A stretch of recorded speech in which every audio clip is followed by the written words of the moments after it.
Ekiteeso kya Pulezidenti Museveni okugonza mu muggalo mu bbanga lya wiikisi 2 nga buli munnayuganda afunye masiki kyandiremu okutuukirira olwa kampuni ezikola masiki obutaba na busobozi obukola ezimala bannayuganda. Kiteeberezebwa nti bannayuganda abasoba mu bukadde 3 nga basusa emyaka 6 be beetaaga masiki.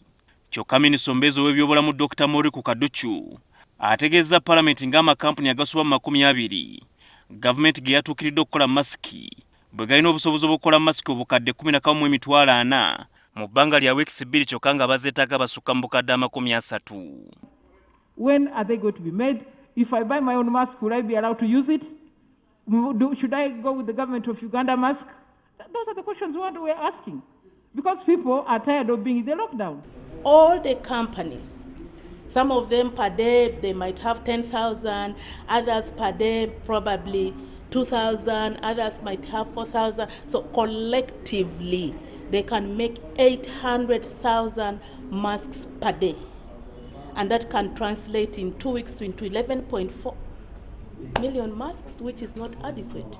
Olw'embeera eno gavumenti egenda kukkiriza amakampuni amatono okukola masiki wabula nga gagobererwa omutindo ogulambikiddwa minisitule y'ebyobulamu.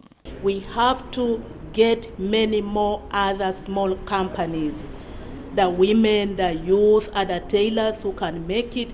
We bring them on board because we're in pandemic situation. It's an emergency. Wabaddewo okwebuuza engeri gavumenti gy'egenda okugabamu masiki zino. Kyokka minisita agamba nti masiki za kugabibwa mu mitendera era ng'eggwanga lya kwawulwamu ebitundu eby'enjawulo. We are zoning the country in such a way that once the first phase distribution starts, as others are made to distribute the other parts of the country.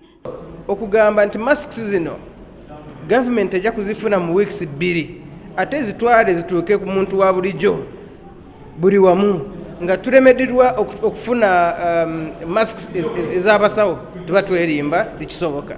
Masks tezigenda kutuuka kulw'ensonga nti gavumenti oba yalemererwa okugaba emmere mu Kampala. Ne bwe njogera wano enjala erikuta abantu ng'ewaffe ebusiya gyenva.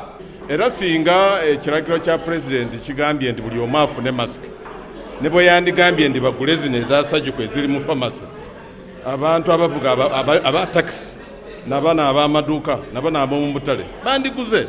Okusinziira ku bakugu mu byobulamu, masiki bwe zikozesebwa obulungi ziyambako mu kutangira emisinde akawuka aka coronavirus kwe kasaasaanira. Ziwa, NTV Akawungeezi.